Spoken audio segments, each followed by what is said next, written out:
Bien le bonjour, bien le bonsoir. Je m'appelle Marie-Clarisse Berger. Je suis animatrice du balado Traîner, le balado afroféministe qui parle du corps de la femme, comment il est sexualisé, politisé, scruté, analysé.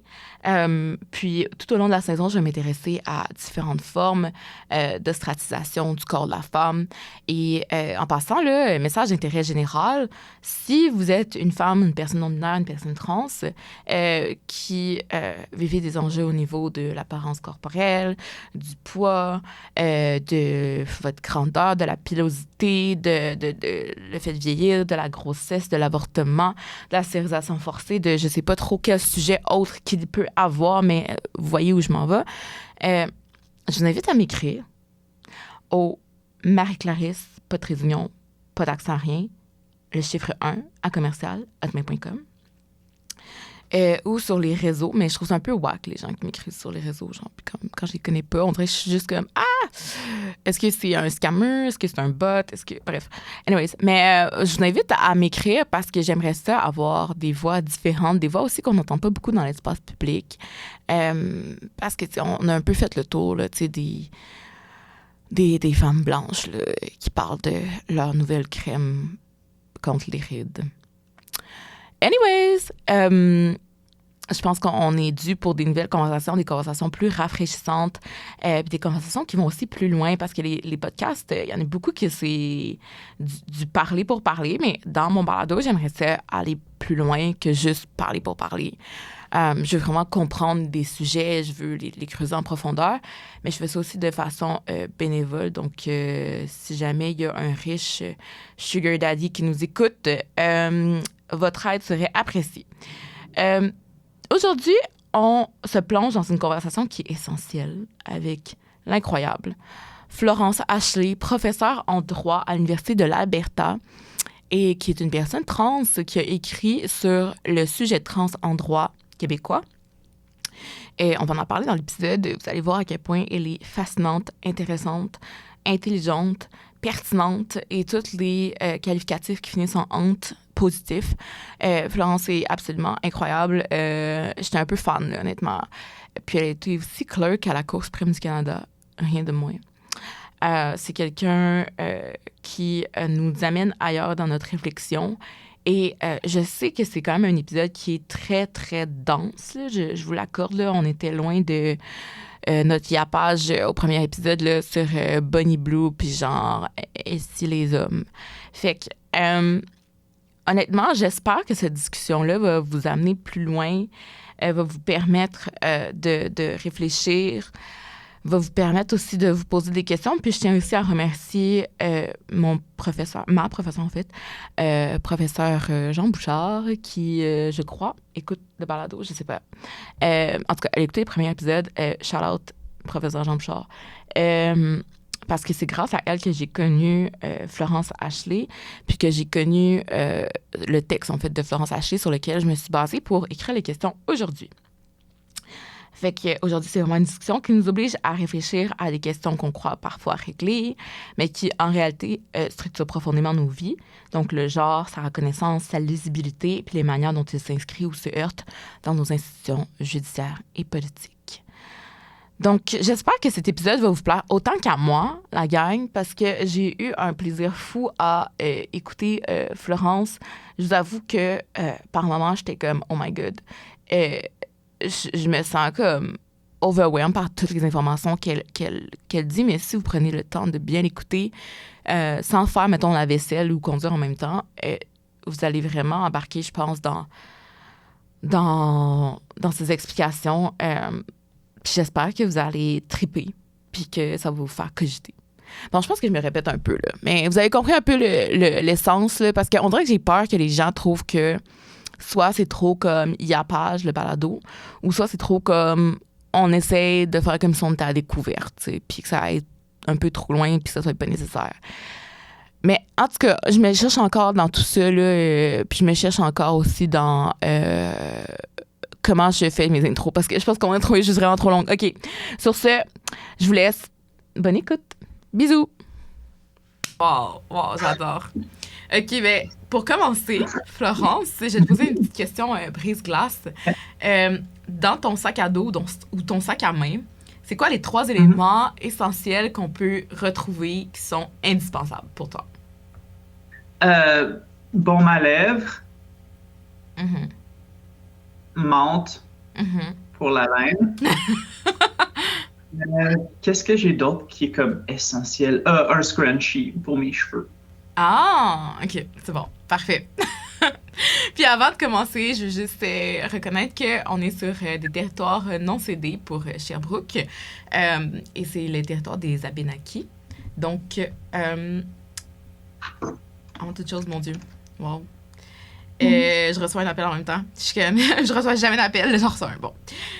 Florence, j'ai trouvé, en fait, j'ai pu voir ton texte sur la transidentité, l'invisibilité du sujet trans en droit. Je l'ai lu pour un cours. Puis, j'ai trouvé ça super intéressant. J'étais comme, oh my God, j'avais jamais lu une perspective comme ça. Mais je pense que c'est plus rare, en tout cas pour moi, c'est plus rare d'être initié, je pense, à la transidentité dans les cours. C'est plus, disons, sur les médias sociaux, sur le militantisme et tout ça. Fait que, en classe, pour moi, c'était comme quelque chose qui était plus nouveau. Puis, la professeure a parlé de ton texte, évidemment, en classe, parce que c'est le texte obligatoire à lire. Puis, bref, c'était aussi... ça revenait aussi dans une question d'examen. Bref, j'en ai parlé et tout. J'étais comme, est-ce que je peux en parler avec mon invité? C'est Florence du texte et tout. Donc, bref. En plus, je pense que la prof, elle écoute le balado, donc on la salue. Puis elle était comme, oui, c'est bon. Puis elle a même pris du temps pour comme, bien m'expliquer des nuances entre un sujet et un autre. Là. Tantôt, on va en parler. Donc, bref, je trouve ça super intéressant de t'avoir avec nous aujourd'hui. Puis, Florence, pour les gens qui ne te connaissent pas, est-ce que tu pourrais te présenter rapidement? Je sais que tu as un parcours très, très riche en droit. Donc, si tu veux en parler, ce serait bien. Puis, si tu veux donner des fun facts sur toi, peu importe, tu peux le faire. Oui, donc mon nom c'est Florence Chasselet. Je suis donc d'origine québécoise, mais je travaille actuellement comme professeur à l'Université de l'Alberta à Edmonton. J'ai fait mon droit à McGill. Après ça, j'ai fait une maîtrise en droit puis en bioéthique à McGill aussi. Ensuite, j'ai été auxiliaire juridique à la Cour suprême pour la juge Martin. Et ensuite, j'ai fait mon doctorat à l'Université de Toronto en droit encore, avec aussi une spécialisation en bioéthique. Et donc, j'enseigne à l'Université d'Alberta, j'enseigne le droit criminel, j'enseigne aussi le droit trans et le droit de l'enfance. Je m'intéresse beaucoup, surtout comme dans le contexte juridique, ce qui m'intéresse beaucoup, c'est les enjeux qui se posent dans des contextes où tu es comme forcé à avoir un rapport avec le processus judiciaire. Donc, par exemple, le droit criminel. Ça m'intéresse beaucoup parce que tu n'as comme pas vraiment le choix d'être là. Même chose pour les enfants, droit de l'enfance, tu n'as pas vraiment le choix d'être là, même si souvent, les enfants ne sont pas en cours, justement, mais il y a un impact direct sur les enfants qui n'est pas... c'est pas quelque chose il n'y a personne qui va entreprendre nécessairement une poursuite étant enfant. Alors, ça m'intéresse beaucoup. Puis, je travaille aussi beaucoup sur les enjeux de santé trans en dehors du droit aussi. Donc, je fais j'ai un peu plusieurs chapeaux. J'ai un chapeau scientifique aussi où je travaille sur ça et avec notamment comme ce qu'on appelle External Reviewer pour l'OMS, qui est dans un processus de création de lignes directrices en santé trans. Donc c'est un peu ça, moi. Génial. Un parcours, ma foi, exceptionnel. Donc, félicitations, honnêtement. C'est très inspirant, je pense, pour les gens qui sont plus jeunes, qui sont au barreau, qui sont au bac. Bref, là, c'est le temps de la course au stage et tout, là. Fait que je trouve ça aussi intéressant de voir des carrières qui sont pas juste dans des domaines très corpaux, tout ça, cabinet. Donc, bref, moi, je trouve ça très inspirant. Puis je me demandais, comment tu vis ton identité de personne non-binaire, corrige-moi si c'est pas le terme que tu utilises, au quotidien. Est-ce que tu penses que ça a changé ta façon de voir le droit, ton rôle d'avocate, ou tu penses qu'il n'y a pas eu vraiment d'impact, puis finalement, ça dérange pas vraiment? Ben, c'est sûr que ça a eu un immense impact être trans dans le domaine du droit, déjà parce que ben, beaucoup de mes travaux portent sur les enjeux trans. Donc, c'est un peu difficile de dire que ça n'aurait pas influencé ma pratique, vu que c'est un peu ça ma spécialité.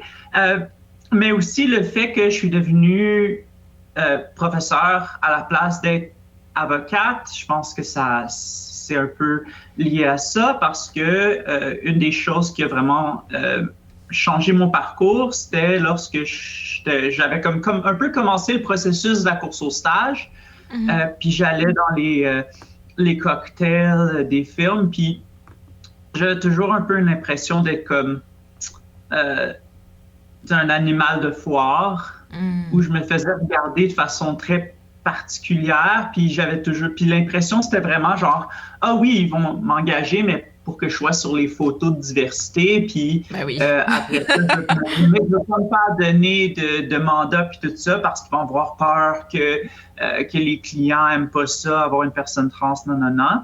Fait que, puis, tu sais, il faut aussi comprendre que c'était aussi beaucoup moins connu, les réalités trans, ça commençait plus à être dans la sphère publique pour, disons, cette ronde de visibilité depuis, je pense, comme la vague de visibilité comme 2014-2015 qui a commencé, ce qu'on appelait le trans tipping point.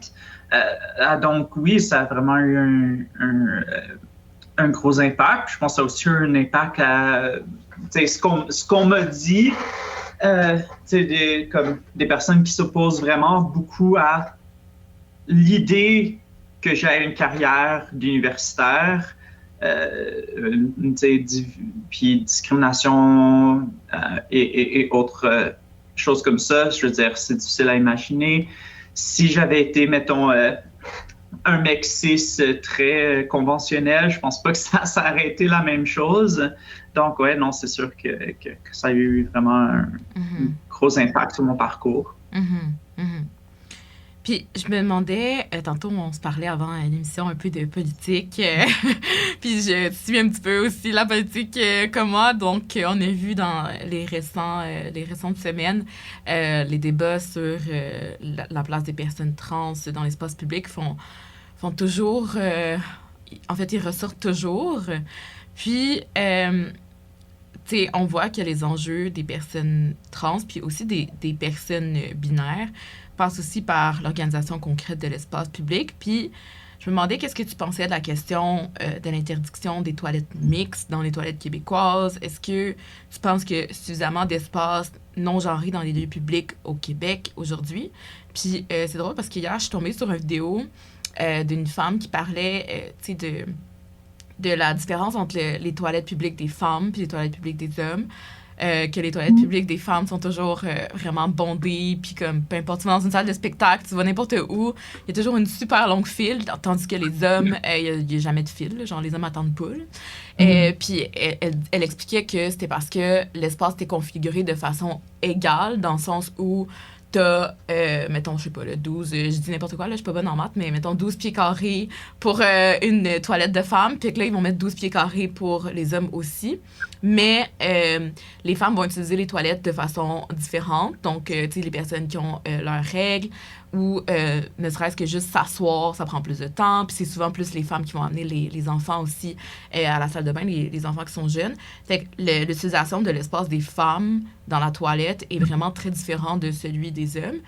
Fait que, bref, je trouvais ça super intéressant. Puis je trouvais que ça faisait quand même un peu un lien avec le fait que peut-être que la solution, c'est juste justement d'avoir des toilettes non genrées, tout ça. Puis c'est comme un débat qui revient tout le temps au Québec de...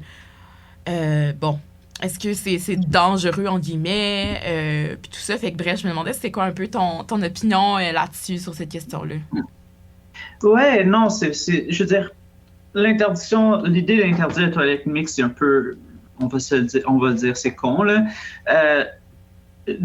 Puis aussi, pour ajouter ce que tu as dit, oui, il y a la question de l'usage de l'espace, mais aussi juste plus de façon plus basique que ça. C'est parce que dans la toilette des hommes, il y a des urinoirs, puis les urinoirs, ça prend beaucoup d'espace. Fait qu'il y a juste plus d'options. Il y a plus dans le fond, il y a une capacité en nombre de personnes concurrents qui est juste plus grande dans la toilette des hommes. Mais oui, non, je pense qu'en partie, la solution, c'est la toilette non genrée, pas juste parce que... pas juste une question d'égalité sur le plan de comme l'usage de l'espace, mais je pense plus il y a une question de socialisation. On en a discuté beaucoup dans mon cours de droit trans cette session. Puis un des aspects, c'est comment le sexisme continue en partie parce qu'il y a un certain niveau d'incompréhension entre les hommes et les femmes qui provient du fait que les espaces plus de socialisation, disons, plus intimes, pas intimes dans un sens comme romantique ou sexuel, mais plus rapprochés quand on a des problèmes personnels, etc., c'est notamment les toilettes. C'est vrai. Pour se retirer du regard ou de l'espace partagé général. Et toute cette socialisation-là, juste les petites discussions qui se font devant le miroir et tout ça, c'est un des facteurs qui fait que souvent il y a un certain rapport entre les femmes puis un rapport entre les hommes qui existe et qui n'est pas partagé quand on parle entre hommes et femmes. Et donc, avoir des toilettes non genrées, c'est aussi dire qu'on a un partage de cette socialisation-là et donc une socialisation qui est donc plus de compréhension, notamment. Et un autre aspect, puis aussi, c'est pas juste ça, c'est aussi enlever une certaine socialisation qui peut être nocive. Tu sais, ce qu'on appelle le locker room talk. Ça se passe très différemment dans un espace non genré. Ensuite, je pense que c'est important aussi de dire les choses, qui est qu'une toilette non genrée ne peut pas être simplement une toilette actuelle genrée avec un nouveau logo. C'est aussi une question de design, dans le sens où je pense que, surtout dans les espaces avec des personnes plus jeunes, donc je parle plus dans les écoles, puis quand je dis jeune, je veux dire, j'inclus comme les universités, il faut penser au problème des gens qui agissent comme des cons, dans le fond. Je pense moins un problème de prédateurs, parce que les prédateurs vont trouver une façon ou une autre, mais plus comme juste des conneries plus dans le sens plus large. Et donc, une chose qu'il faut éviter, c'est justement les toilettes qu'on a avec les cubicules, puis il y a genre 3 pieds d'espace en dessous pour que tout le monde puisse t'entendre. Tout le monde t'entend chier. C'est un peu moyen. Donc, il y a aussi cette idée qu'il faut avoir une architecture en conséquence. Il faut avoir des toilettes qui vont du plafond jusqu'au sol, où on peut avoir justement cet espace un petit peu plus sécuritaire et privé. Et ça, je pense que c'est très important. Puis aussi, on s'entend que, comme autre que la question du confort genré et tout ça, personne ne veut se faire entendre. On ne veut pas qu'on nous entende quand tu es en train quand tu manges un peu trop épicé et tu as de la diarrhée, là, tu ne veux pas que le monde t'entende. Non, fait que je pense que c'est juste comme aussi un avantage point, peu importe la perspective d'avoir ça. Et ensuite, c'est aussi une question de comment est-ce qu'on arrange les espaces pour que ça qu'il y ait un sentiment de sécurité, notamment avec où est-ce qu'on se lave les mains et tout ça. Faut que ça soit un espace qui ne soit pas trop caché, parce que c'est là que ça peut, ou qu'il peut avoir comme plus des espaces pour l'inconfort puis pour les conneries. Donc, faut repenser à comment est-ce qu'on bâtit ces espaces-là. Ça, je pense que c'est très important. Puis je pense que c'est un avantage beaucoup plus large que juste une question de l'inclusion des personnes trans et tout ça. Je pense que ce serait un avantage long terme pour la société de pouvoir avoir justement plus de socialisation saine entre les personnes de différents genres. Ouais. C'est vraiment intéressant. Puis parlant du corps, de l'espace, tout ça, je me demandais, j'ai une question un peu plus personnelle pour toi, sens-toi bien à l'aise si jamais tu ne souhaites pas y répondre, mais je me demandais, qu'est-ce que ça veut dire pour toi, habiter dans un corps dans lequel on se sent bien? Est-ce que c'est une question d'identité, de genre, de sexe, de regard social, ou tout ça en même temps? Puis, tu sais, comment ton corps a évolué à travers ton parcours de personne trans? Oui, donc, une des choses donc, je discute justement qu'on discute dans mon cours, c'est un peu cette idée-là de cette trame narrative du mauvais corps, d'être né dans le mauvais corps pour les personnes trans. Et un peu cette idée de savoir... dans le fond, il y a un peu une réaction dans le sens où initialement, l'idée c'était « Ah, ben, t'as la mauvaise tête, t'as le mauvais cerveau, et donc il faut changer le cerveau, donc les thérapies de conversion. » Et la réponse a été « Non, c'est le mauvais corps, on a un cerveau d'un différent genre. » Et je pense que c'est plutôt mieux de penser un peu sur la question relationnelle. C'est ni le corps, ni la tête qui est mauvaise ou qui est incorrecte. C'est plutôt une question de relation entre les deux, de fit. Et sur ça, je tire beaucoup ma pensée de Eli Clare qui fait de la théorie donc du handicap, mais aussi trans. Et il y a un peu cette idée dans la théorie du handicap, il y a cette idée de où est le handicap. Et je pense qu'un exemple qui ressort du travail de Eli Clare, c'est cette idée de si tu es dans un monde... Si moi, j'ai aucun désir d'aller marcher dans une montagne, avoir une capacité réduite à faire ça, c'est pas un handicap. Sur le plan corporel, c'est pas un problème. Alors que si j'ai ce désir-là, ça devient beaucoup plus un problème. Donc, le sens du handicap, oui, il y a le regard social, mais il y a aussi juste la question du fit entre ce qu'on désire et ce qui est possible, chose qui est aussi que le regard social a un impact très puissant dessus. Je veux dire, on comprend beaucoup plus, notamment, le désir d'aller marcher en forêt, marcher dans les montagnes, que le désir de voler avec nos ailes, parce que il n'y a personne qui a des ailes.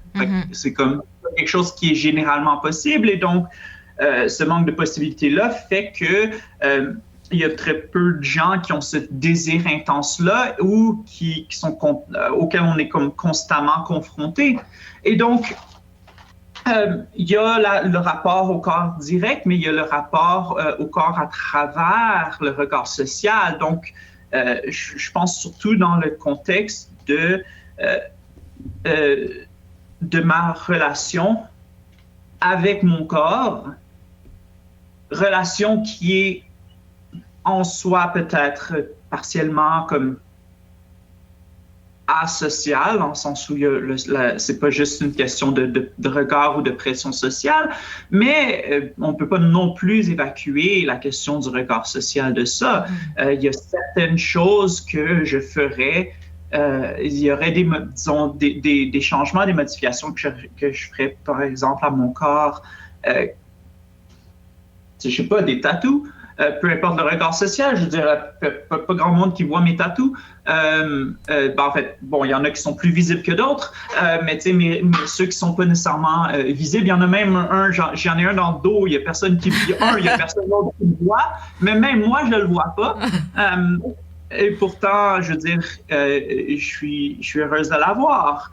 Donc, il y a un aspect où, oui, il y a des choses que je fais qui sont, peu importe le regard social, mais il y a aussi d'autres choses que je fais en partie à cause du regard social. Donc, je pense que c'est une question des deux, mais tout est dans la relation. Il n'y a rien tu sais, il y a rien de mauvais dans le corps, de mon corps, soit avant ma transition ou maintenant, ni rien de mauvais dans avoir ma psychologie. Ni avant ni après ma transition, c'est plus une question de relation entre les deux.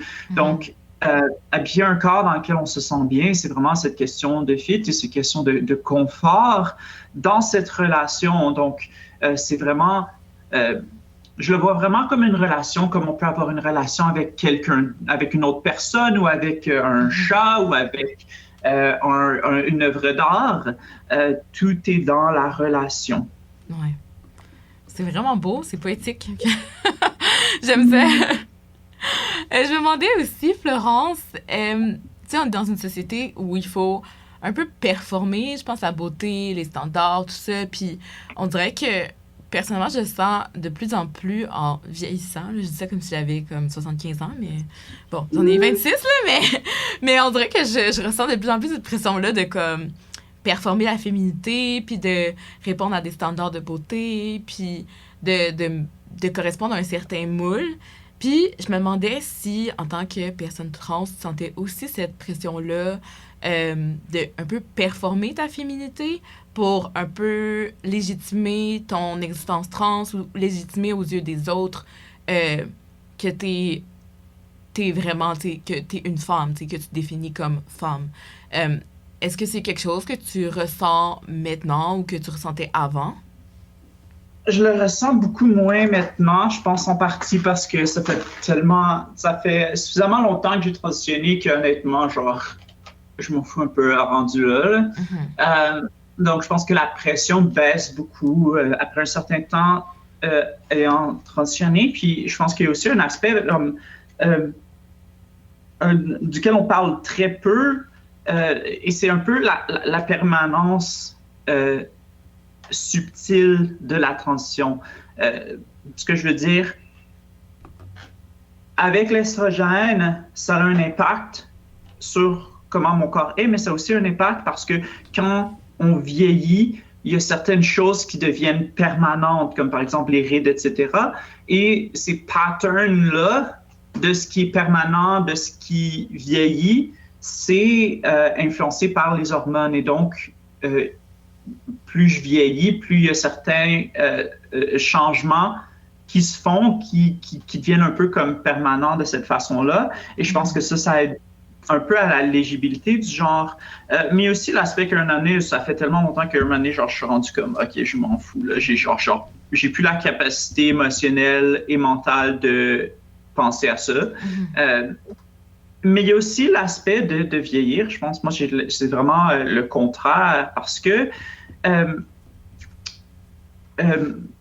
des choses que je reviens beaucoup à mon cours de droit trans parce que il y a beaucoup de ces discussions-là qui ressortent beaucoup. Puis une des choses, c'est que il y a cette idée-là que être femme, ce n'est pas quelque chose qui est pour soi-même sur le plan social. C'est quelque chose qui est pour les autres.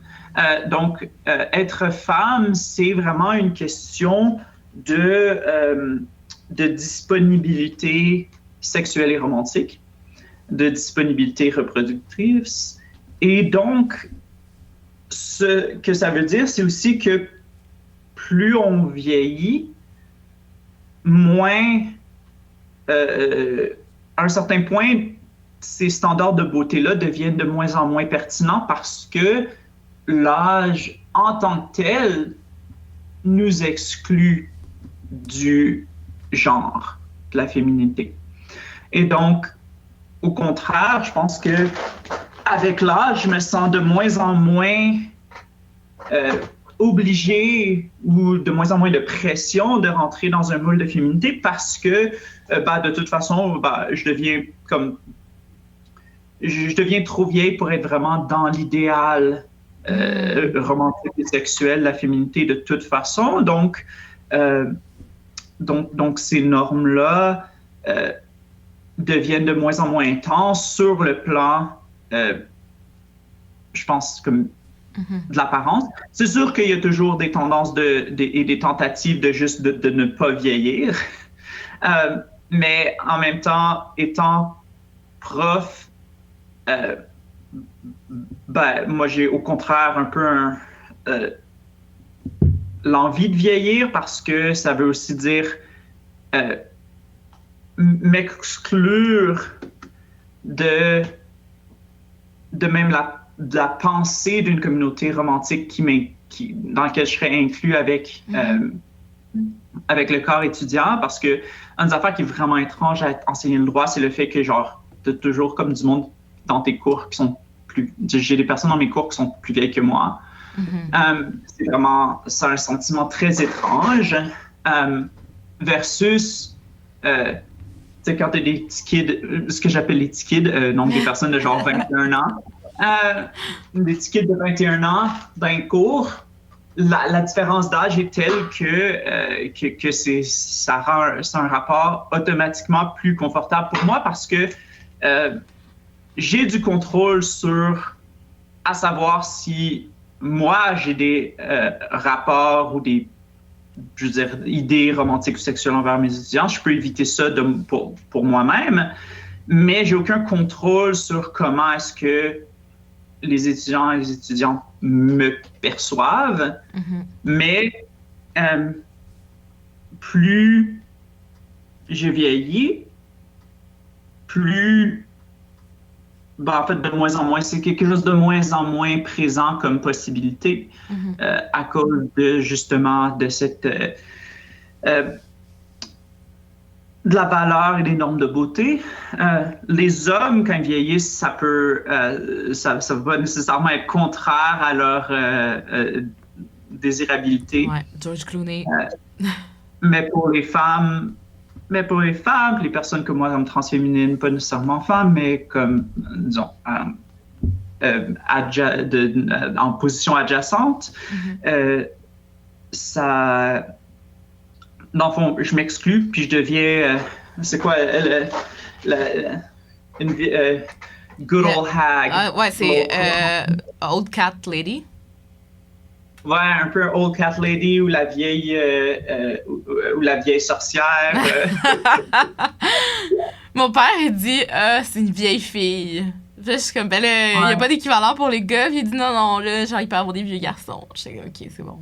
Ouais, mais il y a une raison pourquoi il n'y a pas vraiment d'équivalent pour les. Ouais, c'est ça. Les hommes. Je pense que ça nous dit quelque chose sur les nombres de genre et sur le fait aussi que si être femme, c'est quelque chose qui est pour les autres, être homme, c'est quelque chose pour soi-même. Ouais, totalement. Puis, dans cette même lignée-là, je me demandais... Ben là, t'en as un peu parlé, mais est-ce que le fait d'être... En fait... Attends, je recommence ma question. Est-ce que redéfinir son capital érotique, ça peut être une forme d'agentivité ou tu penses que on reste quand même pris dans des structures de pouvoir quand on fait ça, dans des structures comme très patriarcales, hétéronormées. Là, t'as touché au fait qu'en vieillissant, ben, tu réponds moins à ces critères-là de désirabilité aux yeux des hommes et tout ça, mais c'est ça, je me demandais, est-ce que pour toi, disons, de redéfinir c'est quoi la beauté, ça t'apporte une certaine forme d'agentivité? Je veux dire, il n'y a aucune consommation éthique sous le capitalisme, mais ça ne veut pas dire qu'il faut se lancer les deux pieds joints dans la société de consommation. Donc, je pense que oui, il y a un potentiel d'agentivité, mais il faut comprendre aussi que c'est une agentivité qui existe dans le cadre d'une structure. Donc, oui, il y a toujours un peu c'est un peu perdant-perdant parce qu'il n'y a aucune possibilité de complètement se soustraire à ça. Mais oui, il y a absolument, je pense, des façons de réclamer son agentivité dans nos rapports avec les normes érotiques, etc. Et une chose que je pense qu'on voit, c'est justement cette idée de ne pas exister pour le male gaze. Puis je pense qu'on voit ça beaucoup dans les communautés queer, surtout historiquement, où il y avait des normes de désirabilité, des normes érotiques qui étaient très contraires aux normes, disons, plus patriarcales. Mais ce qui est intéressant, c'est que c'était pas seulement des contre-normes, c'était pas seulement dire on va faire le contraire, c'était vraiment une vie où comme on s'en fout de ce que le patriarcat dit, on crée notre propre communauté avec nos propres normes internes et on guide notre vie par rapport à ces normes-là et plus par rapport aux normes du patriarcat. Après ça, bon, quand tu vas dehors, le patriarcat est là, pareil. Là. On n'est pas tout le temps dans un espace queer, puis il y a aussi les normes du patriarcat qui sont un peu dans notre, qui restent dans notre psychologie et qui sont difficiles à complètement éliminer. Mais oui, je pense qu'on absolument, je pense qu'on a vraiment une possibilité de résister à ça. Puis là, je vais t'amener sur un sujet un peu plus global, plus politique. Personnellement, je me considère comme une féministe intersectionnelle. J'espère être inclusive pour toutes les communautés de personnes marginalisées dans le monde, mais plus précisément au Québec. Puis, je me rends compte à quel point il y a tellement de différences, de clivages entre les types de féminisme. Puis, tu sais, récemment, je sais pas si tu suis encore les nouvelles comme l'actualité sur Instagram et les réseaux sociaux des influenceurs de ce monde, mais bref, il y a eu au Québec, il y a quelques temps, là, il y a 2 semaines environ, un genre de clash entre Elisabeth Lemay et Léa Clermont-Dion, puis dans le fond, en gros, je résume vraiment rapidement là, pour les gens, parce que je pense qu'au Québec, pas mal tout le monde a suivi, mais pour la petite histoire, les gens qui nous écoutent, là, Florence est en Alberta, c'est pour ça que je précise à chaque fois.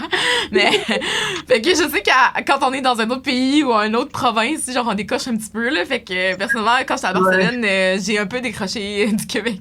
Fait que bref, c'est pour ça que là, je remets Florence peut-être dans le bain si jamais elle n'a pas suivi. Mais bref. Oui, c'est ça. Fait que Elisabeth Lemay a reproché à Léa Clermont-Dion, en fait, de suivre toujours le Instagram de Julien Lacroix. Julien Lacroix étant un humoriste qui est un peu cancel, un peu beaucoup, pour des allégations d'inconduite sexuelle.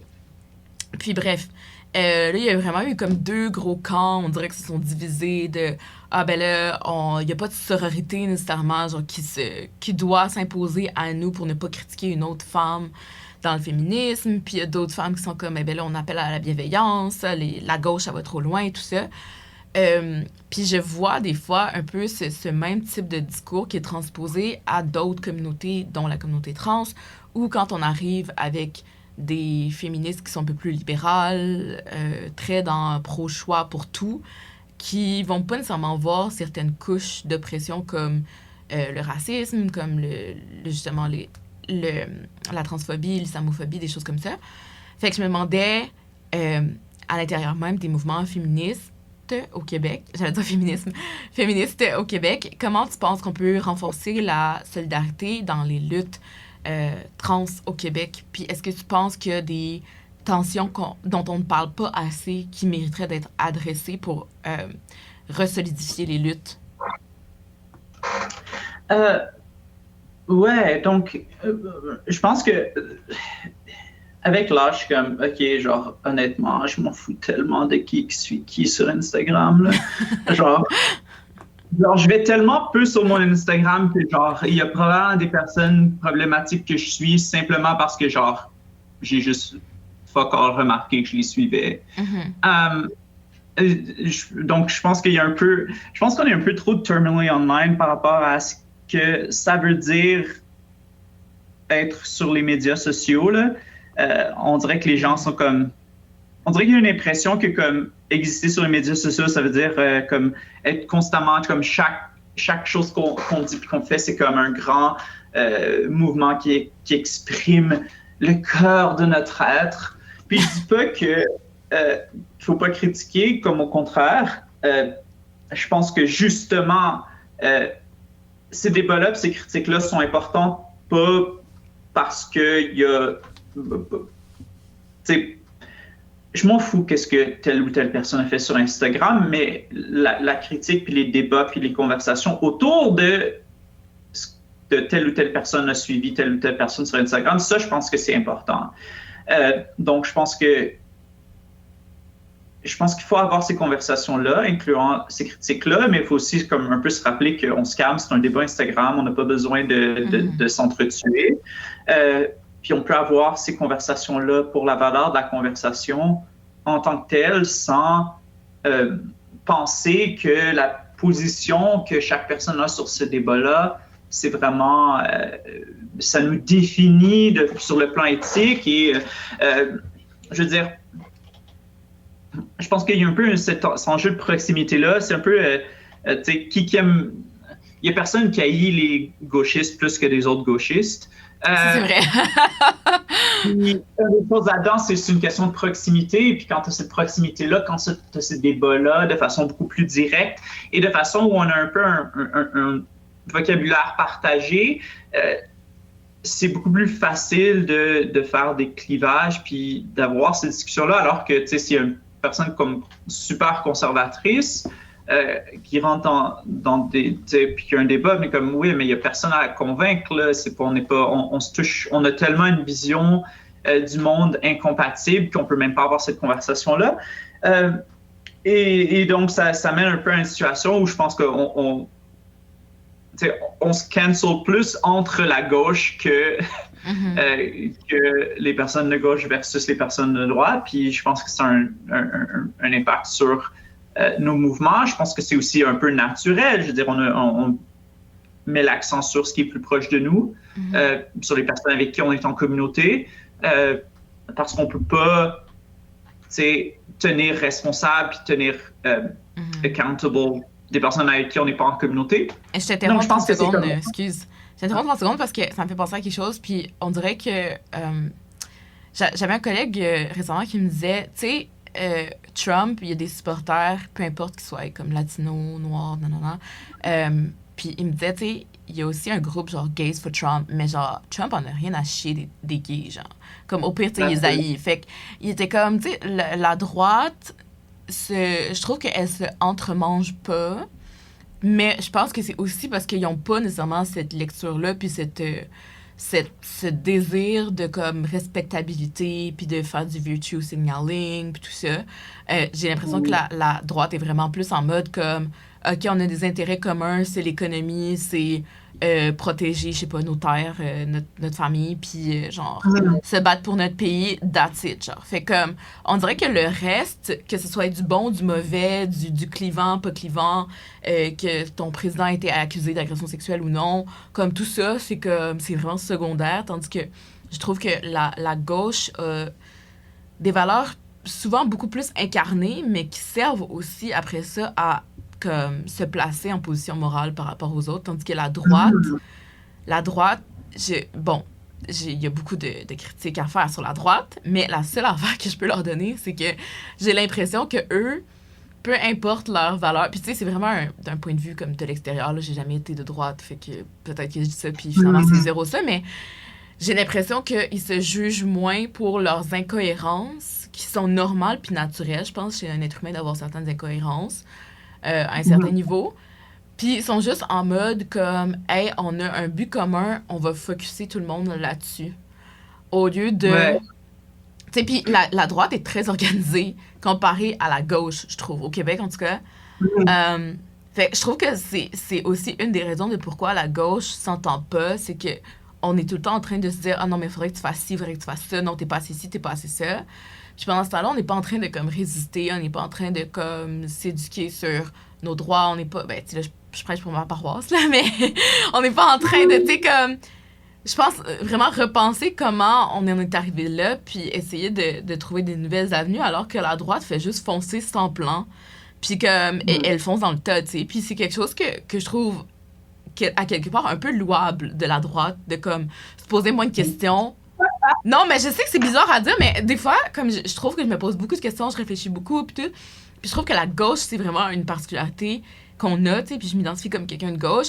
Fait que je suis comme des fois, tu sais, on peut juste comme penser un peu moins, focuser sur les intérêts communs, puis comme y aller, tu sais. Mais bref, ça, c'est vraiment mon two cents.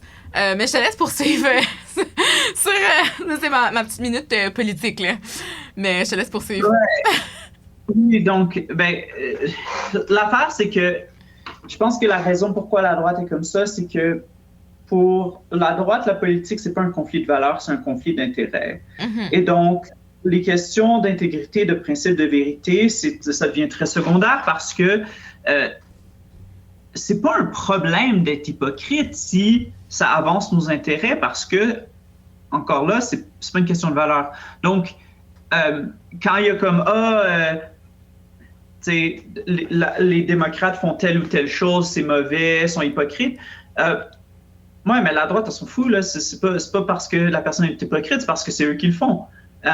C'est pas on s'oppose aux limites à la liberté d'expression. C'est plutôt, c'est l'autre camp qui fait les limites de la liberté d'expression, donc il gagne. Donc, toute la politique de droite, c'est vraiment... le modèle, c'est pas le débat, le modèle, c'est la guerre.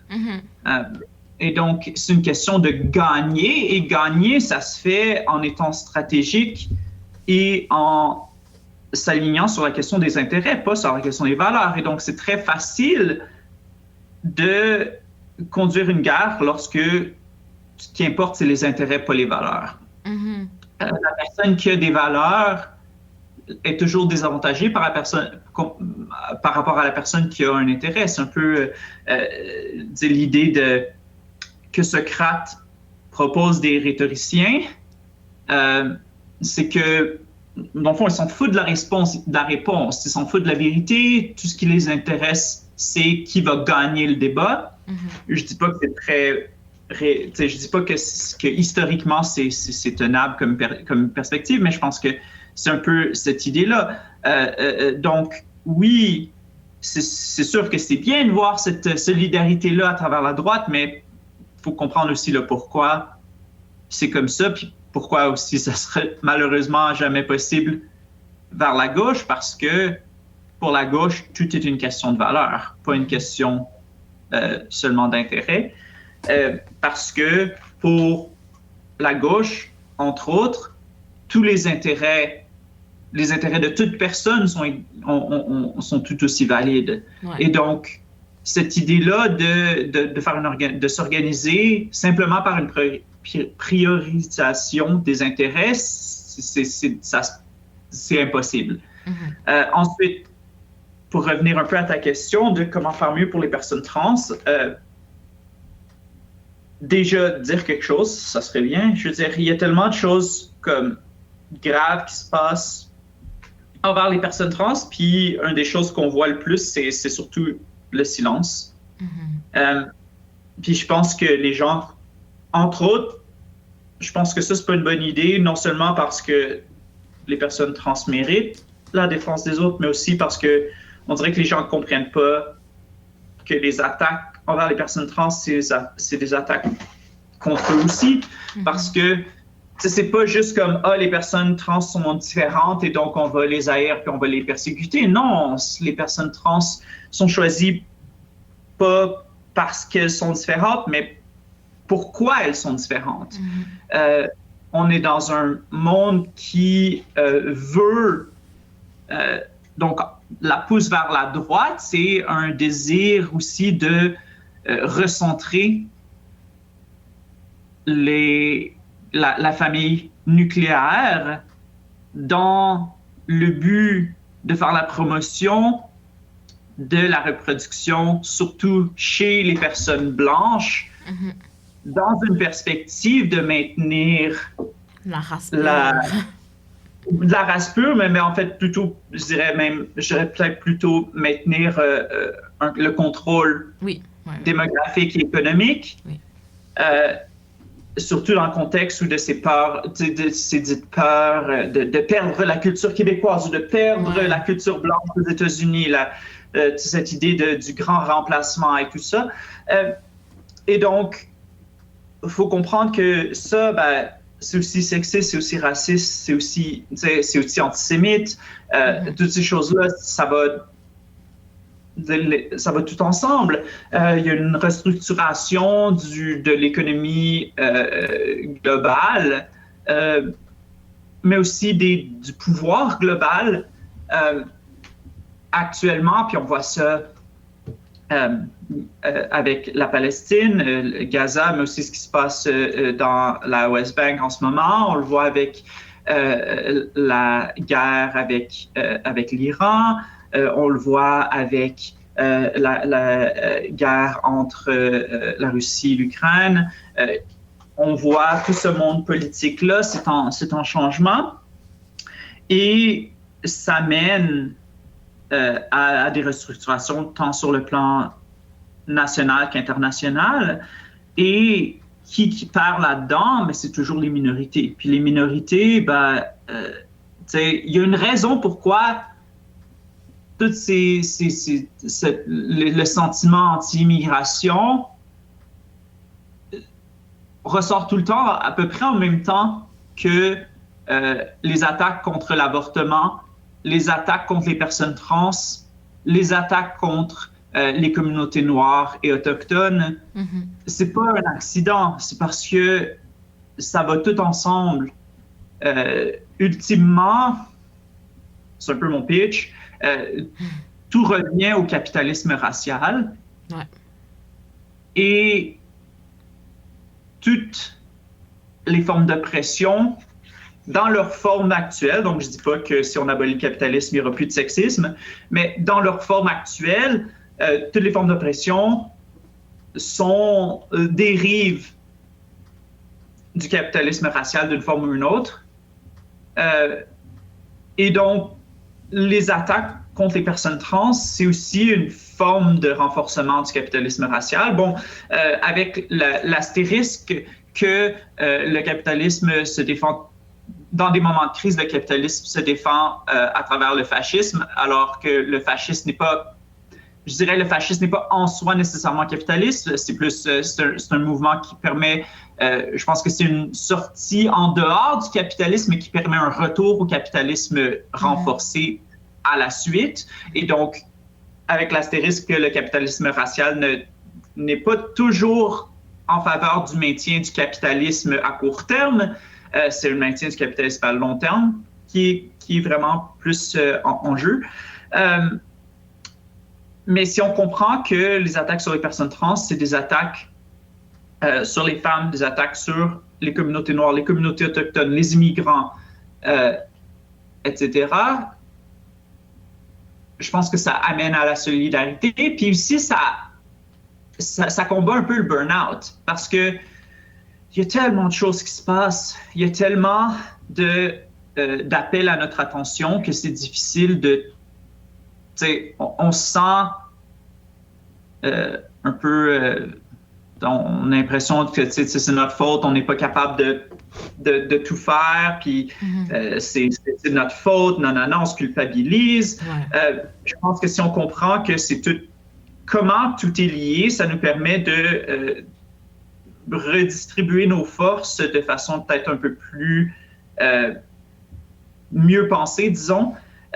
Puis ça aussi nous aide à comprendre que des fois, travailler pour les droits trans, c'est aussi travailler pour tout le monde. Défendre d'autres communautés. C'est aussi, entre autres, on voit aux États-Unis, il y a eu très peu de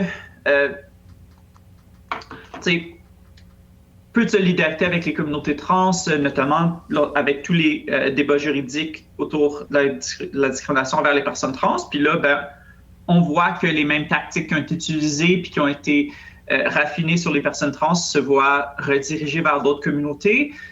S'il y avait eu plus de résistance dès le début, ben, ça aurait évité le besoin de tant de résistance maintenant. Ouais. Donc, c'est aussi une question de, si on arrange le problème lorsque les communautés trans sont visées, ben, on aura moins à faire quand ces mêmes forces vont être redirigées vers d'autres communautés. Donc, c'est un peu excuse-moi. Ouais. C'est un peu comme je sais plus si c'est un conte ou une allégorie, bref, mais tu sais, les deux grenouilles dans l'eau chaude, puis là, c'est comme si tu mets... Je pense que c'est comme si tu mets la grenouille directement dans l'eau comme brûlante, elle va pas... Tu sais, elle va réagir, puis comme tout de suite, elle va essayer de sortir, mais si tu laisses la grenouille dans l'eau chaude, puis tu montes le feu de l'eau comme tranquillement, ben elle se rendra pas compte nécessairement qu'à un moment donné, elle est en train de cramer, tu sais. Fait que c'est un peu ça, j'ai l'impression qu'on vit parce que on pense que nos droits sont acquis, qu'ils sont protégés, qu'on est dans un pays... Oui, on est dans un pays comme, tu sais, du nord global, donc, tu sais, généralement, les conditions de vie sont meilleures que dans le sud global et tout ça, mais après ça, quand on voit que l'ONU s'inquiète pour les droits de la personne avec la Constitution de la CAQ, par exemple, la Constitution du Québec ou le projet de loi 21 qui est présentement devant la Cour suprême, ben, on se rend compte que finalement, il n'y a pas grand-chose qui est tant acquis que ça, puis que les droits sont très fragiles. Fait que si on réagit comme rapidement, je pense que c'est notre devoir d'être un peu le garde-fou du gouvernement, comme quand il fait pas sa job, tu sais. Je pense que les gens ont aussi un peu l'impression que les structures sociales et les structures et tout ce qui est comme institutions sociales, dont notamment le droit, c'est comme... je pense qu'on a quasiment l'impression que c'est comme un building physique, solide, qui est là comme indépendamment de nous, mais c'est pas du tout vrai. Je veux dire, l'existence du droit est complètement dépendante des agissements de la population, des agissements des personnes qui travaillent pour le système de près ou de loin. Et donc, ça veut aussi dire qu'il y a une certaine fragilité parce que les personnes sont vulnérables, les personnes peuvent changer très rapidement. Et si les personnes changent très rapidement, le droit change très rapidement. Ouais. Donc, cette idée-là d'institutions stables et tout ça, c'est complètement un mythe. Il n'y a rien de stable dans la vie. Je veux dire, un building peut être un petit peu stable, mais tu sais, amène une boule à démolir, puis ça va être sur le sol assez rapidement, le building. Mais le droit, c'est même pas solide comme un building. C'est beaucoup moins solide. Le moment que...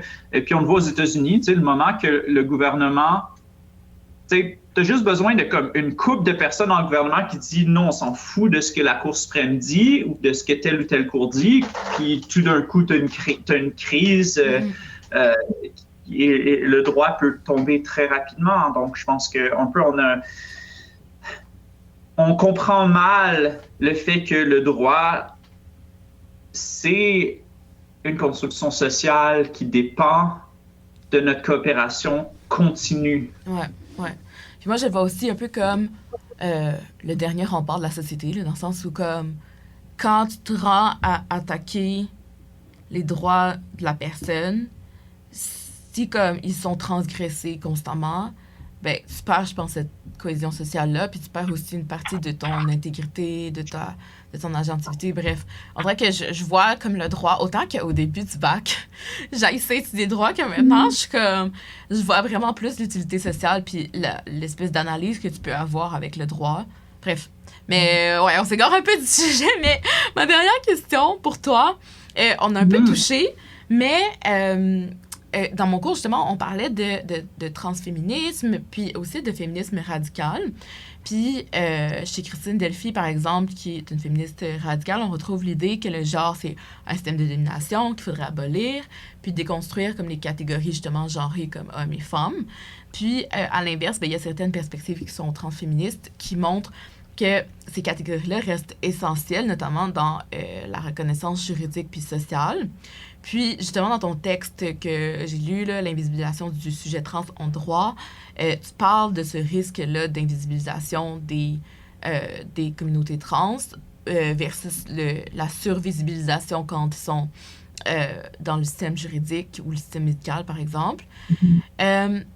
Puis est-ce que tu penses que les catégories de genre sont quelque chose qu'on doit dépasser ou au contraire, c'est stratégique, c'est utile justement pour le droit, pour les domaines comme la médecine, tout ça, que c'est important de les conserver pour pouvoir encore exister en tant que sujet de droit dans le Code civil, par exemple? Est-ce que tu penses que c'est une contradiction, le fait de briser les normes de genre ou comme de ne plus vouloir avoir de catégories de genre versus les garder puis pouvoir quand même mieux exister, si je peux dire, dans le Code civil ou comme être plus reconnu facilement dans les lois? Je sais pas si ma question est claire. OK. Fuck le genre. On l'enlève. Non, mais déjà, OK. J'en ai comme plusieurs comme questions ici. De un, c'est le genre en droit puis le genre en société. Je pense que c'est pas les mêmes choses. On peut préserver le genre comme réalité sociale sans le préserver en droit. Je veux dire, ça va être un peu difficile de dépasser le droit en français parce que la langue elle-même est genrée et je pense que, bon, à long terme, ça serait bien, mais je veux dire, c'est pas une réalité comme... C'est pas vraiment une possibilité actuellement. On peut tenter de minimiser le rôle du genre en société, mais entre autres, si on minimise le rôle du genre en société, ben ça nous permet de rendre la question du genre beaucoup plus personnelle et relationnelle comme à personne. Donc, je pense que ça, c'est une bonne chose. Ensuite, il y a la question, oui, mais bon, préserver maintenant versus au futur. Il y a des choses qu'on peut faire comme sur une base temporaire, notamment lorsqu'on lutte contre le sexisme. Je pense qu'il y a une certaine légitimité d'avoir une analyse du genre là-dedans, je veux dire, et aussi de comprendre aussi que, bon, on ne va pas faire semblant que qu'il n'y a aucune différence entre un homme cis et une femme cis ou un homme cis et une femme trans. Parce que bon, en réalité, c'est que l'homme cis, il ne vit pas de sexisme. Hein? Donc, je pense que c'est important de comprendre ça. Donc, on peut vouloir le dépasser sur le long terme tout en comprenant que dans le moment, il y a certains moments où le genre, on doit faire appel au genre. Même si c'est simplement dans une perspective de réparation puis anti-oppressive. Il y a aussi une question de stratégie.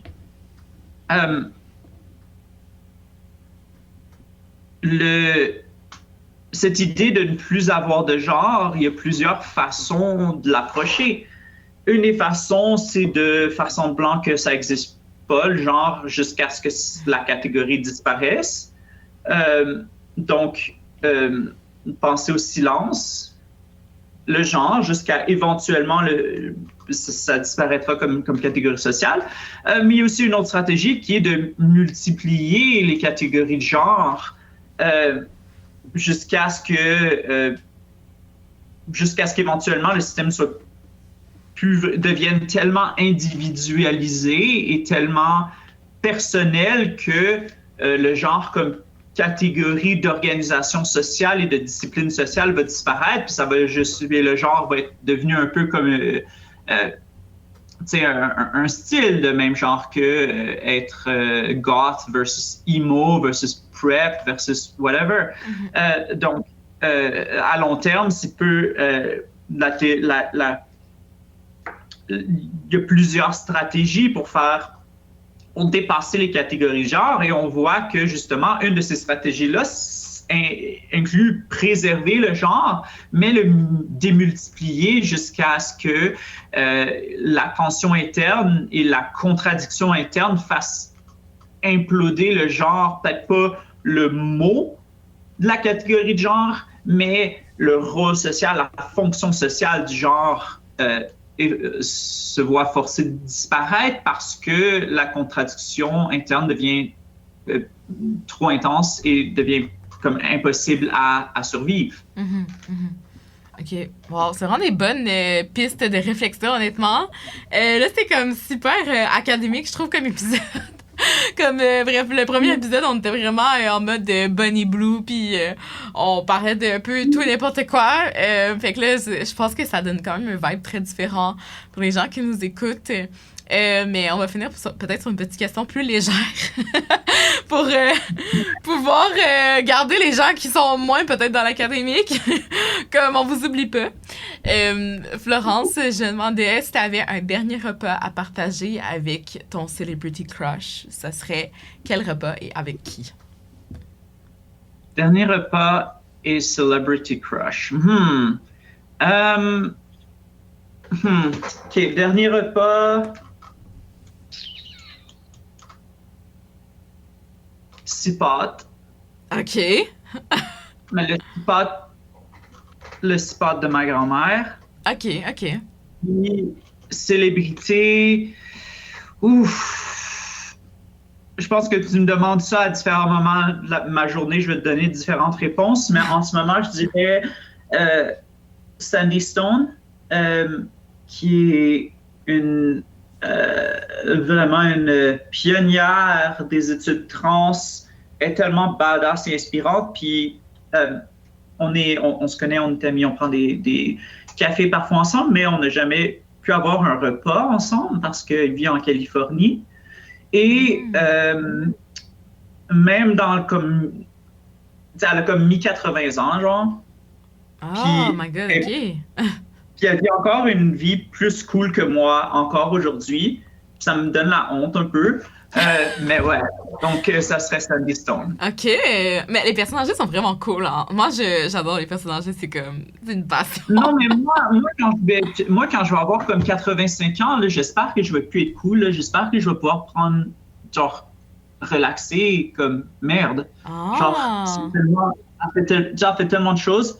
Ça me donne la honte pour maintenant, mais j'espère pas être comme ça quand je vais avoir son âge parce que être trop cool, moi, je vais juste comme dans ma maison de retraite fucking faire rien. Puis juste comme me laisser décrépir en paix. Hein. Ah ouais, on dirait que moi, je m'imagine genre encore à comme 70 ans en train de faire plein de projets, faire plein de choses. Je suis comme... Non, je vais peut-être faire à manger à des activistes ou whatever, mais autrement, non, moi, je fais rien. OK. Non, mais il y a 70 ans puis il y a 85 ans, hein, ouais, on s'entend? Ouais, je comprends, ouais. OK, mais sur cette belle parole pour les personnes âgées, pour le CIPAT et pour ta collègue et amie, merci beaucoup, Florence, d'avoir participé à cet épisode de Balado. Ça m'a fait extrêmement plaisir de te rencontrer virtuellement en chair et en os. Puis ça me fait vraiment plaisir aussi d'avoir accès à tes connaissances. Je trouve que c'est super important de comme, faire le lien entre l'académique puis le terrain, ou en tout cas quelque chose qui est un peu plus peut-être accessible aux gens qui ne sont pas à l'université. Donc, c'est un immense privilège, je pense, d'avoir accès à l'éducation. Puis, c'est un immense privilège d'avoir eu accès à tes connaissances aujourd'hui. Donc, je te souhaite vraiment le meilleur pour la suite. Je te tiens au courant si jamais j'ai d'autres projets, d'autres personnes qui veulent parler avec une experte du sujet trans en droit. Je vais te recommander chaudement. Donc, merci beaucoup d'avoir été des nôtres, tout le monde. Et je vous dis à la prochaine.